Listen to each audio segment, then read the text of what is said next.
زدني علما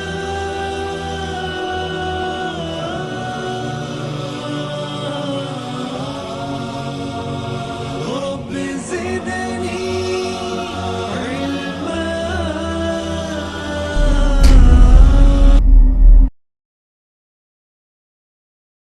الحديث الرابع عن أبي عبد الرحمن عبد الله بن مسعود رضي الله عنه قال: حدثنا رسول الله صلى الله عليه وسلم وهو الصادق المصدوق: إن أحدكم يجمع خلقه في بطن أمه 40 يوما نطفة، ثم يكون علقة مثل ذلك، ثم يكون مضغة مثل ذلك، ثم يرسل إليه الملك فينفخ فيه الروح، ويؤمر ب4 كلمات: بكتب رزقه وأجله وعمله، وشقي أم سعيد. فوالله الذي لا إله غيره إن أحدكم ليعمل بعمل أهل الجنة حتى ما يكون بينه وبينها إلا ذراع، فيسبق عليه الكتاب فيعمل بعمل أهل النار فيدخلها، وإن أحدكم ليعمل بعمل أهل النار حتى ما يكون بينه وبينها إلا ذراع، فيسبق عليه الكتاب فيعمل بعمل أهل الجنة فيدخلها. رواه البخاري ومسلم. یہ حدیث بڑی اور تمام احادیث اہم ہیں، لیکن اس حدیث کے بارے میں جو علماء کا کہنا ہے، اس کو انسان اگر اپنے ذہن میں رکھتا ہے تو پھر اپنی حقیقت اس کو معلوم ہو جائے گی. ہم اللہ کے سامنے پورے طور پر بے بس ہیں. کیسے پیدا ہوا؟ اس کی پیدائش حضرت آدم علیہ السلام کو اللہ تعالیٰ نے مٹی سے پیدا کیا. ثم جعل نسلہ من سلالۃ من ماء مہین، پورے جسم سے کھینچ کر کے ایک معمولی قطرے پانی کے قطرے سے اس کی نسل کو آگے بڑھایا.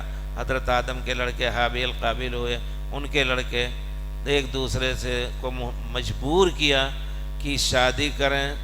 ایسی الفت دونوں میں ڈال دی کہ ایک دوسرا خادم اور خادمہ کی طرح ایک دوسرے کی خدمت کریں. اس کے نتیجے میں اولاد پیدا ہوگی.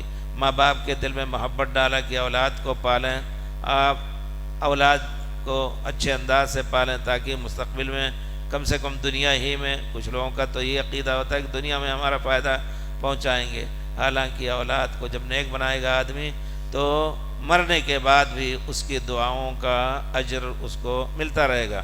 تو انسان کو جاننا چاہیے کہ انسان بہت ہی بے بس ہے، اور جس رب نے اس کو اس انداز سے پیدا کیا ہے وہی عبادت کا لائق ہے. حضرت عبداللہ بن مسعود کہتے ہیں حدثنا رسول اللہ، پیارے رسول محمد صلی اللہ علیہ وسلم نے ہم سے بیان کیا، وہو الصادق المصدوق، آپ سچے ہیں. اللہ نے، جبریل نے، ہر ایک نے آپ کی تصدیق کی ہے. آپ کے بارے میں جو کچھ آپ نے کہی اس میں جھوٹ کا کوئی شائبہ نہیں ہے. وہو الصادق المصدوق. کیا فرمایا آپ نے؟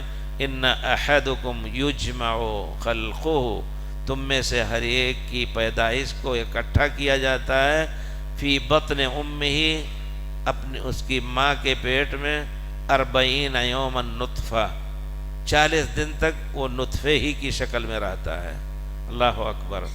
کہتے ہیں یہ نطفہ جو ہے وہ دوسری روایتوں میں آیا ہے کہ 40 دن کے اندر پورے جسم میں عورت کے گھومتا ہے، یہاں تک کہ ناخون کے نیچے سے بھی. سبحان اللہ. یہ روایتیں صحیح ہیں جو منسوب ہیں حضرت عبداللہ ابن عباس وغیرہ کی طرف سے. تو گویا پھر اس کے بعد جا کر کے رحم میں وہ نطفہ جم جاتا ہے. یجمع خلقہ فی بطن امہ 40 یوما نطفہ، 40 دن تک وہ نطفہ کی شکل میں رہتا ہے. ثم یکون علقۃ مثل ذلک، پھر رحم کے اندر 40 دن کے اندر، مثل ذلک 40 دن کے اندر پھر وہ جمع خون بن جاتا ہے. اس زمانے میں جو ترقیات حاصل کی لوگوں نے، انہوں نے جو ریسرچ کیا اس حدیث کے خلاف نہیں پایا. سبحان اللہ. اور ٹیلی ویژن میں دکھاتے ہیں, سبحان اللہ, دیکھا گیا اور ہم نے ایک مرتبہ دیکھا تو خون کا لتھڑا نظر آیا. پھر کچھ دنوں کے بعد اسی طرح وہ پڑا رہا, پھر اچانک وہ گوشت کا ٹکڑا بن گیا. گوشت کا ٹکڑا بننے کے بعد اچانک پھڑکا, ایسے دکھایا انہوں نے, اچانک اس میں ایک حرکت آئی, اس کے بعد وہ حرکت مستقل کرنے لگا, دل پیدا ہوا اور دل میں حرکت شروع ہوئی. اس کے بعد پھر جیسے کہ اللہ تعالیٰ نے فرمایا وَلَقَدْ خَلَقْنَا الْإِنسَانَ, آیت پڑھیے بیٹا. نہیں, وَلَقَدْ خَلَقْنَا,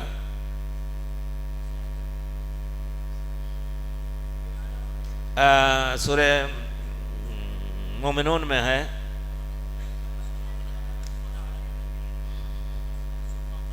مجھے یاد, پہلے پڑھیے نا, شروع کیجئے آیت. شروع میں کیا ہے وہ تو ہم وہاں تک پہنچ جائیں گے. وَلَقَدْ خَلَقْنَا الْإِنسَانَ مِنْ صُلَالَةٍ مِّن طِينٍ ثُمَّ جَعَلْنَا نُطْفَةً عَلَقَةً فَخَلَقْنَا, ثم جعلناه نطفة في قرار مكين ثم خلقنا النطفة. ذرا سا ہمیں قرآن پاک دیجئے جلدی سے, میں بھول رہا ہوں, بوڑھا ہو گیا, آپ لوگ بھی نہیں مدد کر رہے ہیں, آپ وقت سے پہلے بوڑھے ہو گئے. کلام پاک ہے.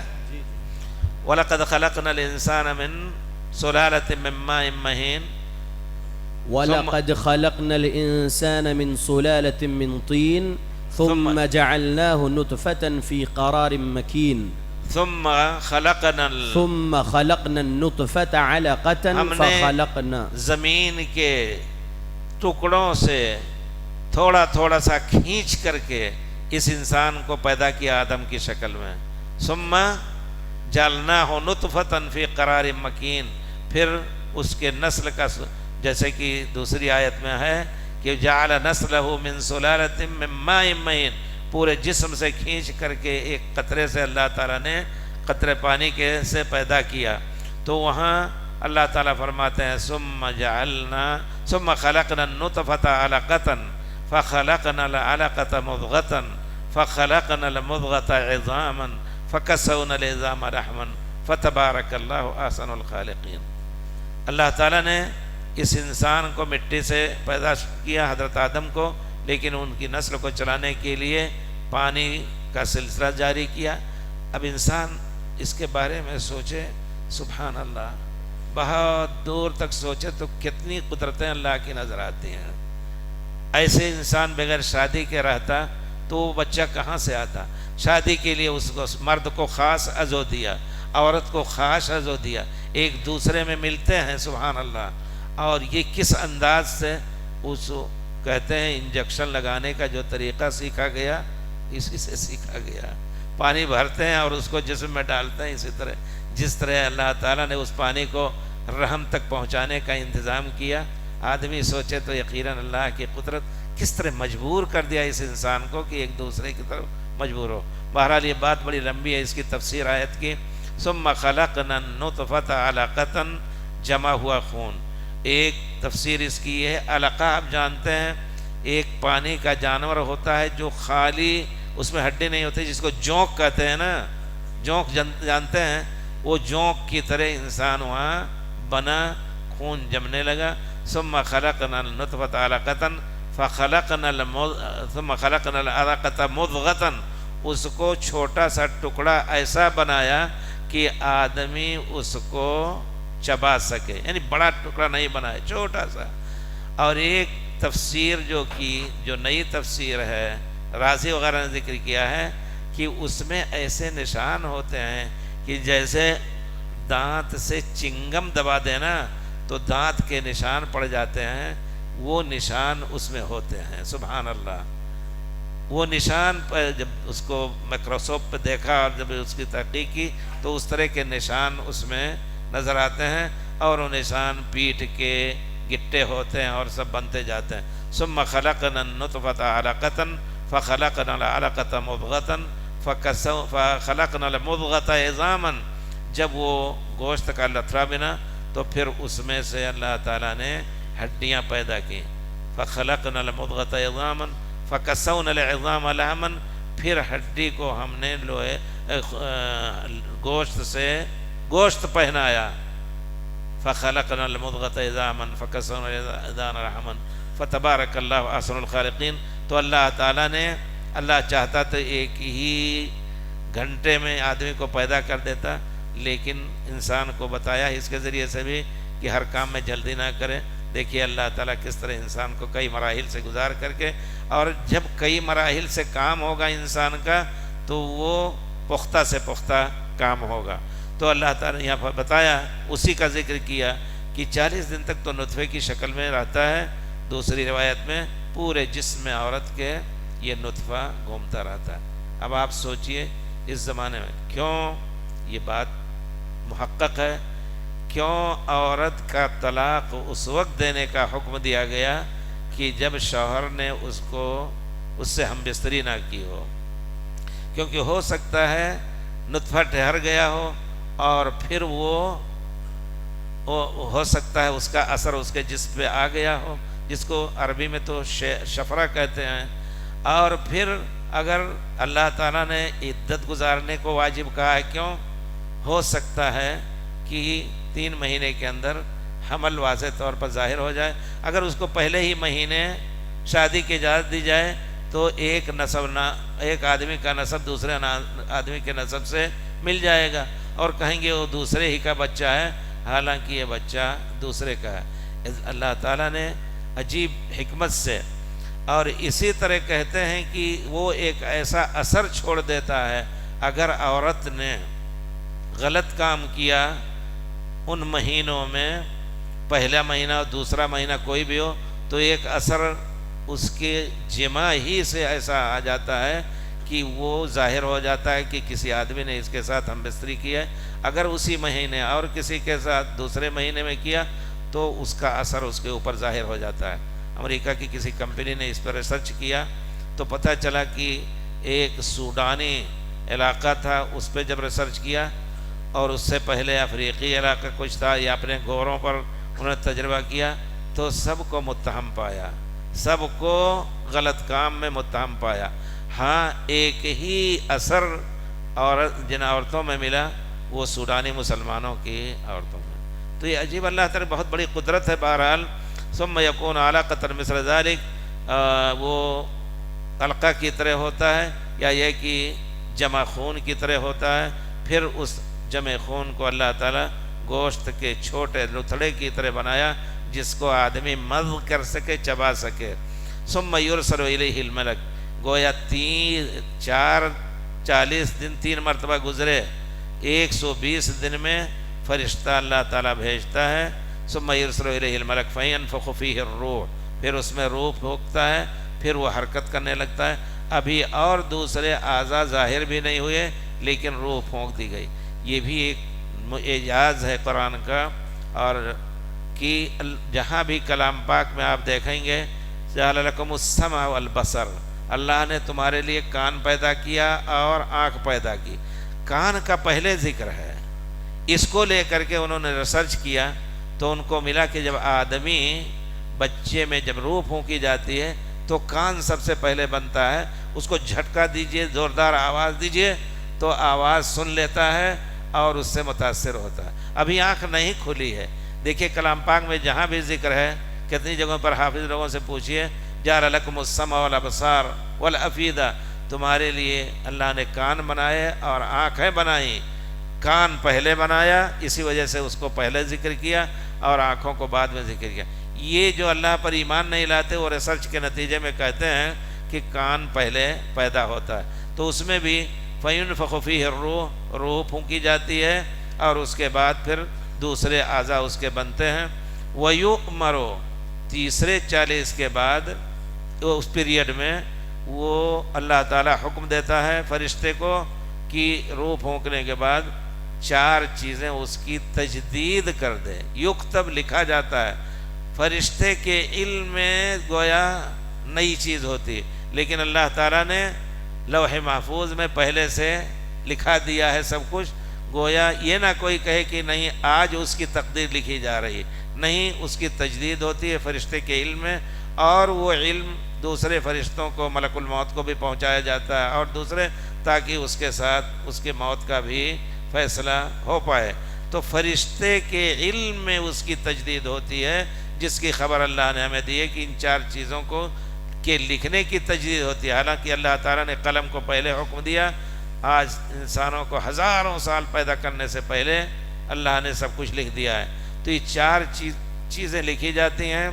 رزق ہو، اس کی روزی لکھ دی جاتی ہے، اور روزی بھی یہ نہیں کہ ہاتھ پیر بٹور کر کے بیٹھ جائے، روزی اس کو آنی ہے۔ ہاں کچھ حالات ایسے ہو سکتے ہیں، لیکن اللہ تعالیٰ نے روزی حاصل کرنے کا ذریعہ اور جو سبب بنا ہے اس کو استعمال کرے گا۔ آدمی دن بھر سر مارے گا، اس کو تھوڑی روزی ملے گی۔ کوئی شخص ہے آرام سے خالی ٹیلی فون گھمائے گا، باتیں کرے گا، اس کو لاکھوں ایک دن کے اندر آئیں گے۔ یہ سب چیزیں لکھی جاتی ہیں بکتب رزق ہی۔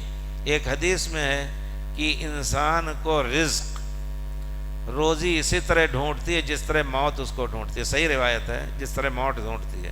تو آپ روزی ڈھونڈیں، روزی آپ کو ملے گی۔ جس طرح موت ڈھونڈتی ہے، بغیر جانے انسان کے آ جاتی، اسی طرح من حیث لا یحتسب، اگر اللہ پر توکل کر کے وہ روزی تلاش کرے تو اس کی روزی ایسی جگہ سے ہے جہاں اس کو گمان نہ ہوگا۔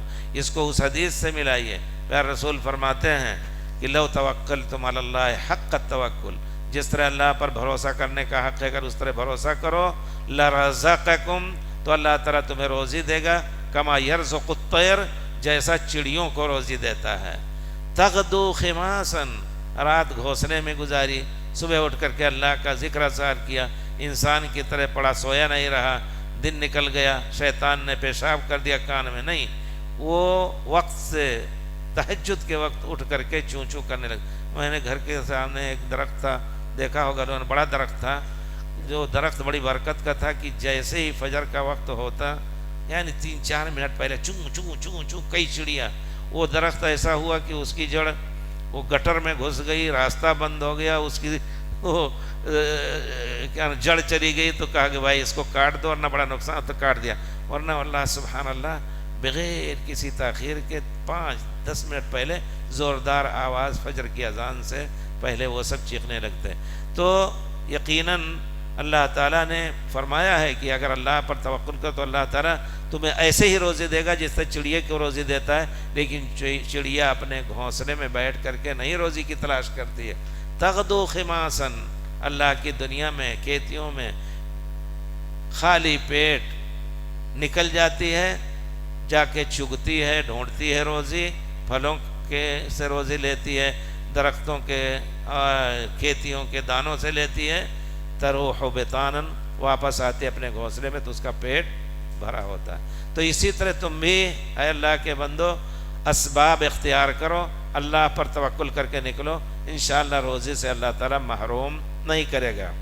تو روزی لکھی جاتی ہے، وہ اجل ہی، اور اس کی موت بھی لکھی جاتی ہے کہ کب موت آئے گی۔ یہ بھی فرشتے کے علم میں وہ چیز آتی ہے، اور انسان کے علم میں اس کو بھی نہیں دیا گیا کہ وما تدری نفس ماذا تکسب غدا وما تدری نفس اللہ ان اللہ یعلم غیب السماوات والارض۔ اور آپ لوگ سب حافظ نہیں، میں امتحان لے رہا ہوں آپ لوگوں کا۔ ان اللہ یعلم غیب السماوات والارض وینزل الغیث ویعلم ما فی الارحام وما تدری نفس بأی ارض تموت، وما تدری ماذا تکسب غدا وما تدری نفس بأی ارض تموت۔ اللہ ہی کو علم ہے، کوئی نہیں جان سکتا ہے کہ کل کیا کچھ کرے گا، اس کے ذریعے کیا اعمال صادر ہوں گے۔ اس وجہ سے اللہ سے توفیق مانگ کر کے نیک اعمال کے لیے دعا کریں کہ نیک اعمال ہی ہم سے ظاہر ہوں، اور یہ نہیں جانتا انسان کہ ہماری موت کب آئے گی۔ وما تدری نفس ماذا تکسب غدا وما تدری نفس بأی ارض تموت، کب اور کس زمین میں اس کی موت آئے گی۔ اور جب اللہ تعالیٰ کسی بندے کی رہتا ہے حیدرآباد میں، کسی اور شہر میں رہتا ہے، موت اگر لکھی ہے کہ اس کو بنگلور میں مرنا ہے یا بمبئی میں مرنا ہے، جعل اللہ الیہ حاجتاً، کوئی ضرورت ایسی پیش آ جاتی ہے کہ وہ اچانک وہاں سفر کرتا ہے، اور وہاں وہ مر جاتا. تو آدمی سے کو ہمیشہ اپنے کو مجبور سمجھنا چاہیے. یہ سمجھ لے کہ ہمارا چھوٹے سے بڑا معاملہ اللہ کے ہاتھ میں ہے. اس وجہ سے ایاک نعبد و ایاک نستعین کا دامن اور اس کے جتنے منازل ہیں اس سے غافل نہ ہو. وعملہ، کیا عمل کرے گا، کوئی نہیں جانتا ہے کہ کیا کرے گا، فرشتے کے علم میں ہے. لیکن اللہ تعالیٰ سے دعا کرنا چاہیے کہ اللہ تعالیٰ ہمیں نیک اعمال کی توفیق دے.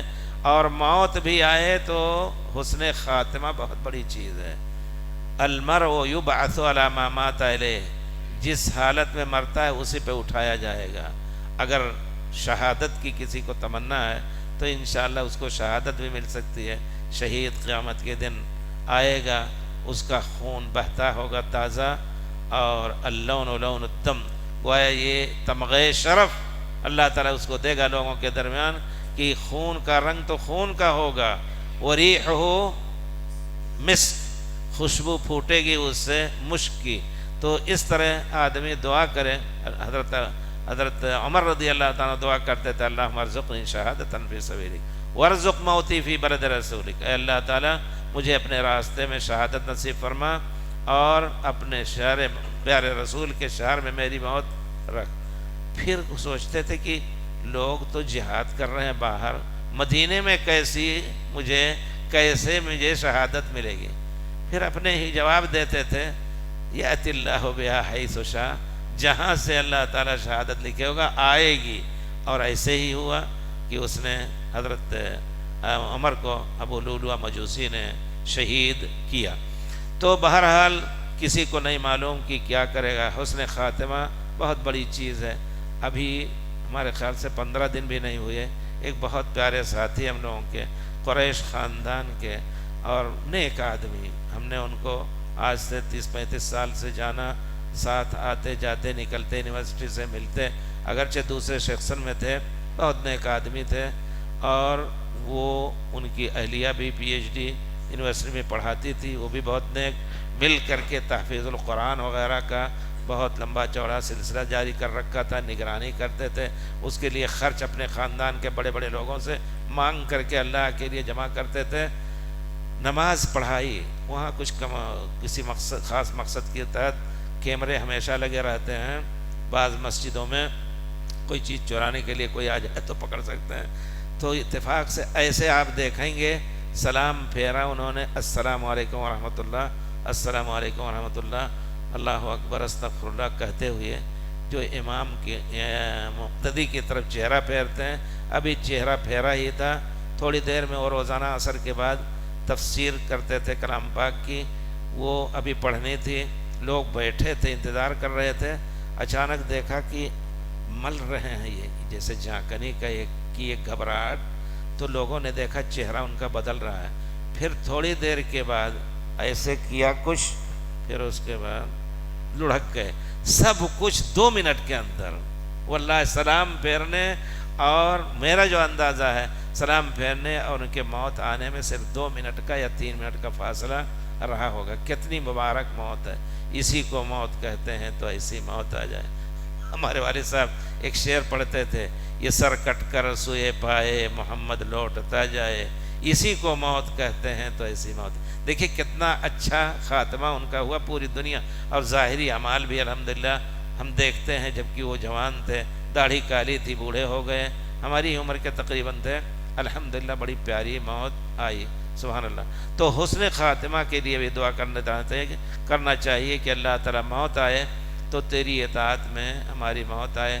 کتنے لوگ دعا کرتے ہیں. ایک بزرگ کو دیکھا، آل شیخ محمد بن عبد الوہاب کے اولاد کے، وہ روزانہ صبح کو وہ اپنا مصلی رکھ کے ایسے اور حرم کعبہ شریف کا طواف کر کے فجر پڑھ کے، فجر پہلی سب میں پڑھتے تھے، پھر طواف کر کے 2 رکعت مقام ابراہیم پہ پڑھ کر کے جاتے.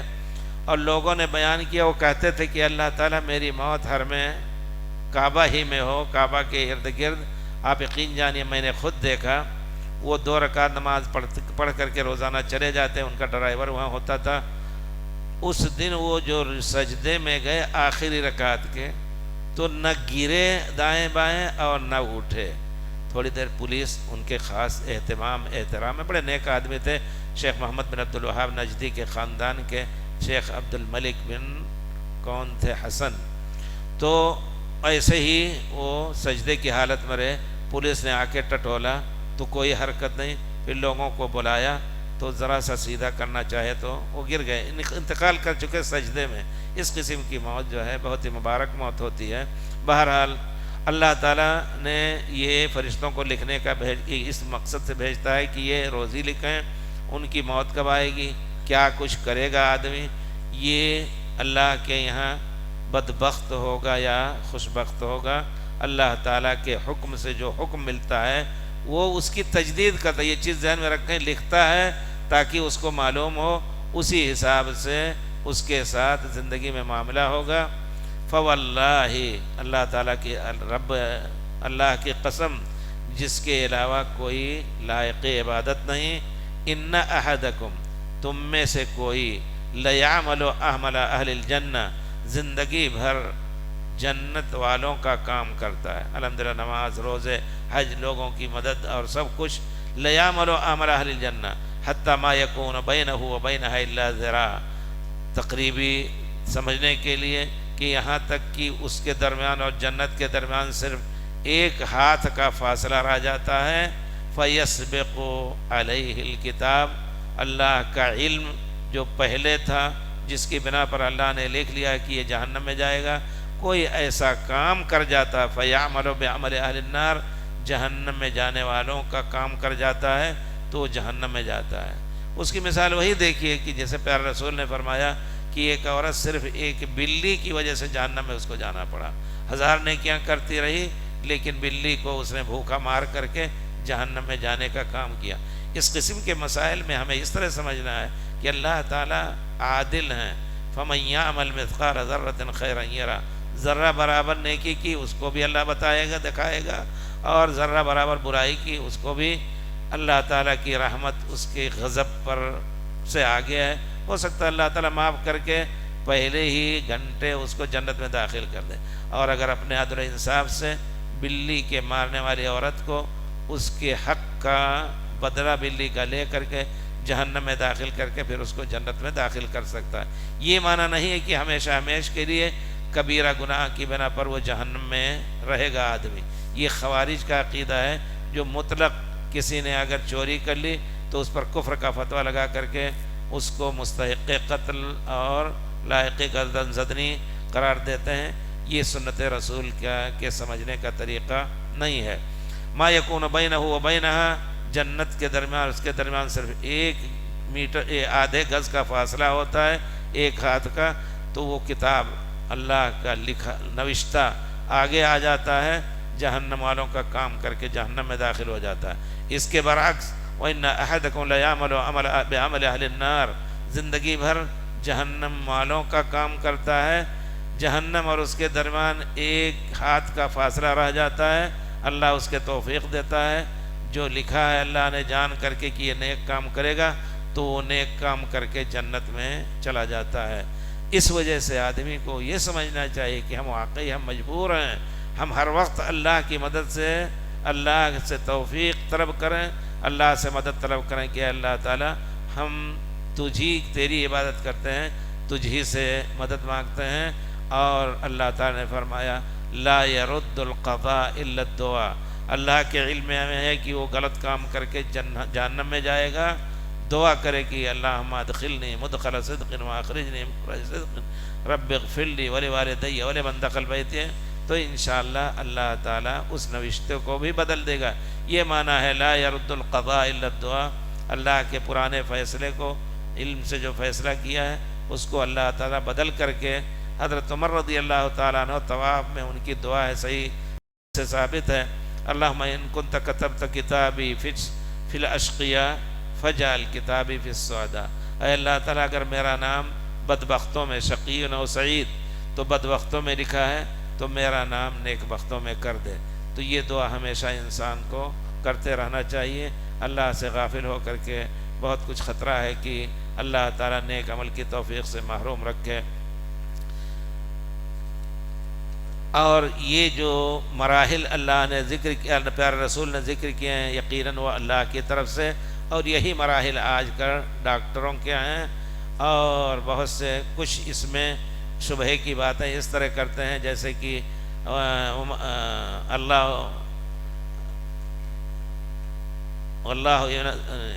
ابھی آیت جو پڑھی تھی 5 چیزیں ایسی ہیں، یعنی یعلم ما فی الارحام کی جو تفسیر بعض پرانے علماء نے کی ہے، یعلم ما فی الارحام کہتے ہیں یہ نہیں معلوم کہ مرد لڑکا ہے یا لڑکی ہے، رحم میں کیا ہے وہ اب تو جان لیتے ہیں کہ وہ لڑکا پیدا ہوگا لڑکے نہیں، شروع میں بتا سکتا ہے کوئی، اب تک وہ دعویٰ نہیں کر سکتے کہ تیسرے مہینے سے پہلے یہ بتا دیں کہ وہ لڑکا ہے لڑکے، ٹھیک ہے حمل ہے اس کے آثار ہیں، لیکن لڑکا اور لڑکی اس وقت نہیں بتا دیتے جب تک واضح طور پر تمام اعضاء ظاہر نہ ہو جائیں، تو گویا وہ خوردبین اور دوربین جو کچھ بھی ہو اس سے دیکھ کر کے جیسے ظاہر میں کوئی چیز دیکھی جائے تو وہ سر اور راز کی بات اور غیب کی بات نہیں رہ گئی، اور پھر اس کے علاوہ رحم میں کیا کچھ ہے اس کے علاوہ اور دوسری چیزوں کا علم نہیں، کبھی کبھی رحم میں سانپ پیدا ہوتے ہیں اسی سے، اور اس کے انڈے اور اس کے کہاں سے آتے ہیں، عورت نے کبھی ننگی نہائی یا جیسے بھی نہائی کسی سوئمنگ پول میں، وہاں کوئی اللہ کی قدرت عجیب ہے، باقاعدہ اخباروں میں ذکر کرتے ہیں کہ ایک عورت تھی جو باکرہ لیکن وہ حاملہ ہوئی، کیسے؟ اس کا بھائی جو گھر میں نہانے کا ہوتا ہے سوئمنگ پول اس میں گیا نہایا، شرارت سوجھی، پانی پر اس کا قطرہ نکل گیا، بہن آئی بعد میں وہ قطرہ کیسے اندر چلا گیا اور پھر وہ حاملہ ہو گئی، پوری تحقیق کے بعد پتہ چلا کہ اس سے کسی نے ہم بستری نہیں کی ہے، باکرہ ہے، پردہ بکارت ہے، لیکن اللہ تعالیٰ نے اس کو پیدا کر دیا۔ وہ کیا جان سکتے تھے کہ وہ اس کے رحم میں کیا کچھ ہوا؟ نہیں جان سکتے، لیکن جب ظاہر ہو گیا تبھی لوگوں کو پتہ چلتا ہے۔ تو اللہ تعالیٰ کی قدرت عجیب ہے، اور انسان اس زمانے میں تحقیقات جتنی نکلتی ہیں وہ سب قرآن اور احادیث سے میل کھاتی ہیں، قرآن اور احادیث میں کوئی ایسی چیز ان کو نہیں ملی کہ جھٹلا سکیں کہ نہیں یہ چیز جو قرآن نے بیان کی ہے وہ علمی طور پر غلط ہے، ہرگز نہیں، بلکہ آج کل جو ریسرچ کیا جاتا ہے اسی کو لے کر کے میں نے کل کی مجلس میں بیان کیا کہ ان کے ریسرچ میں یہ چیز ظاہر ہوئی کہ ایک زمانہ قریب آنے والا ہے کہ یہ سورج مشرق سے نکلنے کے بجائے مغرب سے نکلے گا۔ انہوں نے باقاعدہ یہ کہا کہ آئندہ آنے والے دن بہت ہی مصیبت کے دن ہیں، پوری دنیا کی ٹیکنالوجی بیکار ہو جائے گی، اور کچھ اس طرح کا باقاعدہ اعلان کیا ہے۔